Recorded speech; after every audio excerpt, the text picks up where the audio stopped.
मित्रांनो, मासिक धर्म म्हणजेच पिरियड्स. प्रत्येक स्त्रीला दरमहा येतातच. या दरम्यान तिला अत्यंत असहनीय आणि तीव्र वेदना सहन कराव्या लागतात. पण तुम्ही कधी विचार केला आहे का, की केवळ स्त्रियांनाच दर महिन्याला हा मासिक धर्म का येतो? आणि मासिक धर्माच्या काळात स्त्रीने चुकूनही कोणती कामे करू नयेत, ज्याने भयंकर पाप लागते आणि नरकाची शिक्षा भोगावी लागते.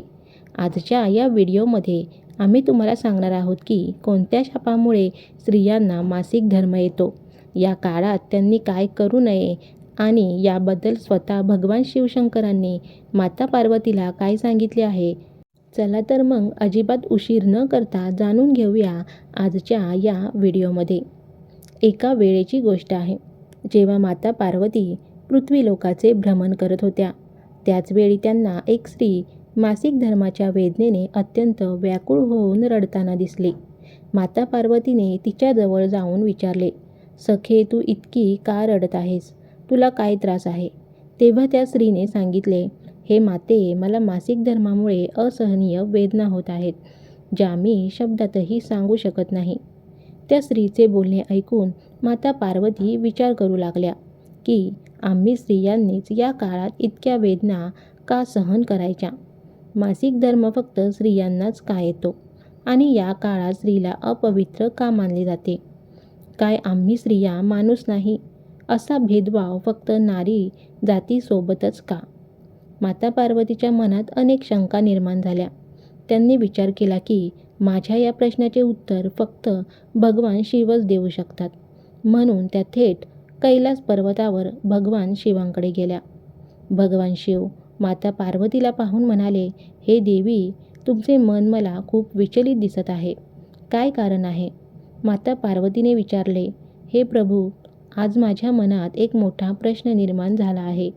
स्त्रियांना दर महिन्याला मासिक धर्म का येतो आणि त्यांना इतकी असहनीय पीडा का सहन करावी लागते? आणि खरंच या काळात स्त्री अपवित्र होते का? या काळात काय करावे आणि काय करू नये हे कृपया मला सांगा." भगवान शिव हसून म्हणाले, "हे देवी, यामागे प्राचीन काळातील एक शाप आहे. मी तुला ही गोष्ट एका कथेच्या माध्यमातून सांगतो. ती लक्ष देऊन ऐक." भगवान शिव सांगू लागले, प्राचीन काळी विद्यानगरमध्ये सुधर्मा नावाचा एक अनाथ ब्राह्मण राहत होता. लहानपणीच त्याचे आई वडील नदीच्या पुरात वाहून गेल्याने त्यांचा मृत्यू झाला होता. सुधर्माने गुरुकुलात शिक्षण घेतले. तो सर्व वेद आणि शास्त्राचा ज्ञाता होता. अत्यंत संस्कारी, धर्माच्या मार्गावर चालणारा तो एक श्रेष्ठ ब्राह्मण होता.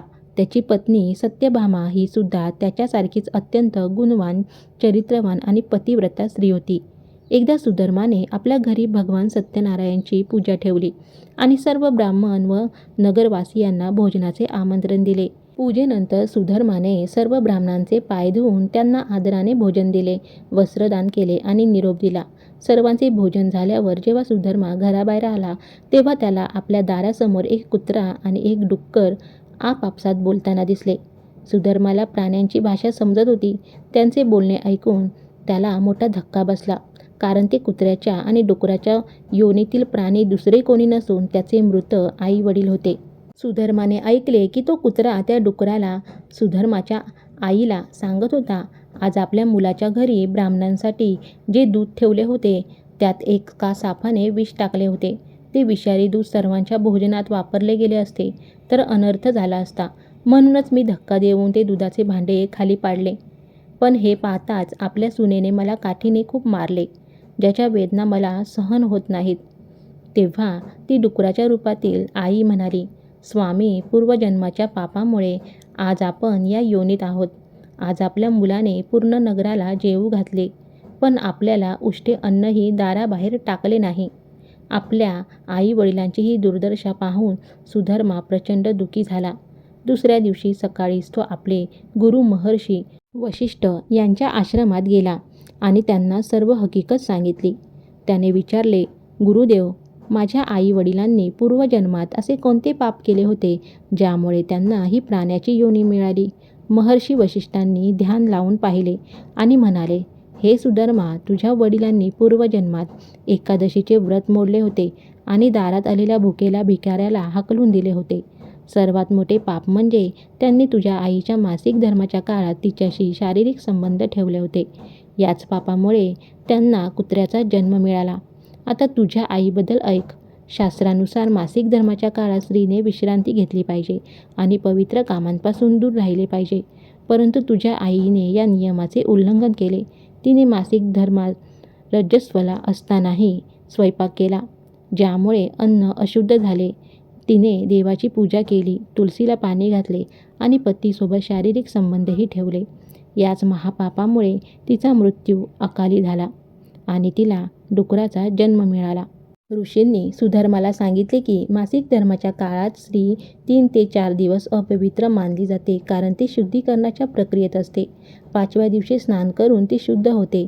या काळात तिने पूजापाठ, स्वयंपाक किंवा पतीशी संबंध ठेवू नयेत.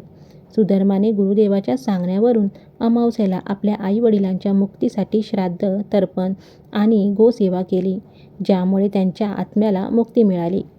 कथा संपवून भगवान शिव माता पार्वतीला म्हणाले, हे देवी, आता मी तुला सांगतो की स्त्रियांना मासिक धर्म का येतो. सत्ययुगात कालकेय नावाचा एक भयंकर राक्षस होता. त्याने स्वर्गावर आक्रमण केले. देवांकडे शस्त्रे नव्हती, म्हणून ते ब्रह्मदेवांकडे गेले. ब्रह्मदेवांच्या सांगण्यावरून महर्षी दधीची यांनी देवाच्या रक्षणासाठी आपल्या शरीराच्या हाडाचे दान केले. त्या हाडांपासून बनवलेल्या वज्राने देवराज इंद्राने कालकेय राक्षसाचा वध केला. परंतु कालकेयच्या शरीरात ब्रहहत्या वास करत होती. त्यामुळे इंद्राला ब्रहहत्येचे भयंकर पाप लागले. या पापातून मुक्ती मिळवण्यासाठी ब्रह्मदेवांनी त्या पापाचे 4 भाग केले आणि ते 4 जणांमध्ये वाटून दिले. पहिला भाग अग्नीला दिला, म्हणून अग्नीमध्ये धूर निर्माण होतो. दुसरा भाग पाण्याला दिला, म्हणून पाण्यात फेस आणि अशुद्धता येते. पाण्यात थुंकणाऱ्यांना हे पाप लागते. तिसरा भाग झाडांना दिला, म्हणून झाडांमधून डिंक किंवा रस निघतो.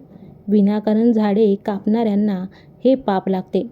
चौथा भाग, हा भाग स्त्रियांनी स्वतःवर घेतला.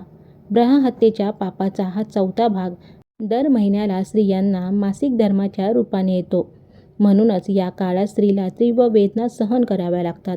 भगवान शिव म्हणाले, देवी, स्त्रियांनी इंद्राला या पापातून वाचवण्यासाठी हा भाग स्वतः स्वीकारला. म्हणूनच या काळात जो पुरुष स्त्रीला स्पर्श करतो किंवा संबंध ठेवतो त्याला ब्रह्महत्येचे पाप लागते. भगवान शिवांचे हे बोलणे ऐकून माता पार्वती प्रसन्न झाल्या आणि म्हणाल्या, हे प्रभू, या अनमोल ज्ञानाबद्दल तुमचे कोटी कोटी धन्यवाद. तर मित्रांनो, आशा करते की तुम्हाला ही पौराणिक कथा नक्कीच आवडली असेल आणि मासिक धर्माचे महत्त्व व नियम समजले असतील. जर तुम्हाला हा व्हिडिओ आवडला असेल तर व्हिडिओला लाईक आणि आमच्या आपली नाती चॅनलला सबस्क्राईब करायला विसरू नका. कमेंट बॉक्समध्ये नक्की लिहा. हर हर महादेव. धन्यवाद.